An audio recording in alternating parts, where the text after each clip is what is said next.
Grocery shopping. Goosebumps erupted from my skin as I walked down the dairy section of Food Lion.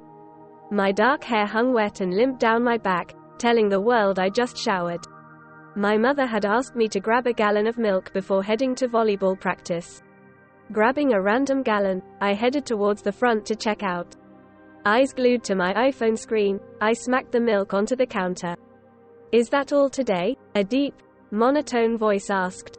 I simply nodded, sending a random meme to my team's group chat. For a minute, I continued to text my friends, not bothering to look up at the guy. Usually it was some skeevy, middle-aged man who liked to stare at my boobs, and I was not in the mood for that today. "That'll be $2.50.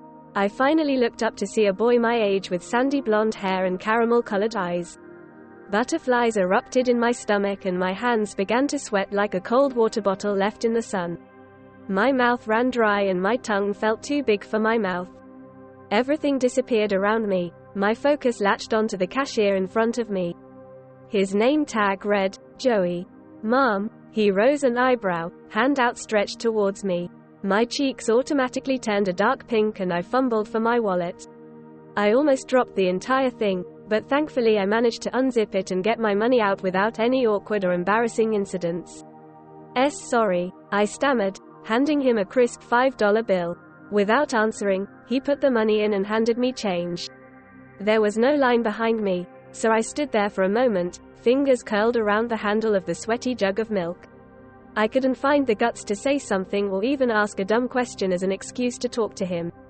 I probably looked like a fish out of water, standing there with my mouth opening and closing. For a moment, Joey didn't even notice I was there. Instead, he seemed to be looking everywhere but at me. And when he did, he jumped a bit as if startled. "Did you need something else?" I ignored his sour tone as he looked me up and down. His eyes paused on the semi-fitting t-shirt I wore, which announced me as part of Zion High School's volleyball team, and the teeny spandex that clung to my thighs. "No. I think you're cute," I blurted, then nearly smacked myself. "I think I'm in love with you," I retorted, almost banging my head against the shelves behind me. Why couldn't I just shut up? Joey's eyes shifted from left to right and a nervous look appeared on his face. "Do I know you?" I shook my head, stepping forward. "No. I don't think so. My name is Kennedy. I go to Zion High School," Joey interrupted, taking a step back. He looked a bit panicked as if I was going to attack him. "Yeah. Sorry." I shook my head, turning to walk away. A hand on my arm stopped me and a slip of paper was pushed into my free hand. "You forgot this," Joey mumbled, avoiding eye contact with me. "Thanks," I muttered, eyebrows furrowing. With a heaving sigh, I rushed out to my car. I climbed into the driver's seat and practically threw the milk into the back car. "Idiot," I yelled at myself, clenching my jaw. It wasn't like I hadn't had experience with boys before. Being on a sports team made me some type of goddess in the eyes of teenage boys, but this one was different. I felt like I knew him even though I had never seen him before today. Which was kind of weird because I went to Food Lion almost every day. I glanced at the paper Joey had handed me only to see that it was my receipt. However, thick, black writing on the back of it caught my attention. "What the? Text me. ###########.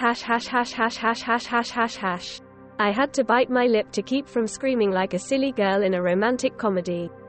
For the rest of the day, it seemed like I just couldn't stop thinking about him. When I dropped the gallon of milk off at home, I walked into the fridge before realizing I had to open it. Why? I was too busy thinking of how soft Joey's hands might be or how nice it would feel if he ran his fingers through my hair. It got to the point where my mother stopped to examine my pupils and ask if I was smoking pot again. It was one time and I would never, ever live it down. At volleyball practice, coach screamed at me for missing an easy hit, my teammates staring at me like I had two heads. Why? I was thinking of tingles I felt when Joey grabbed my arm to hand me my receipt.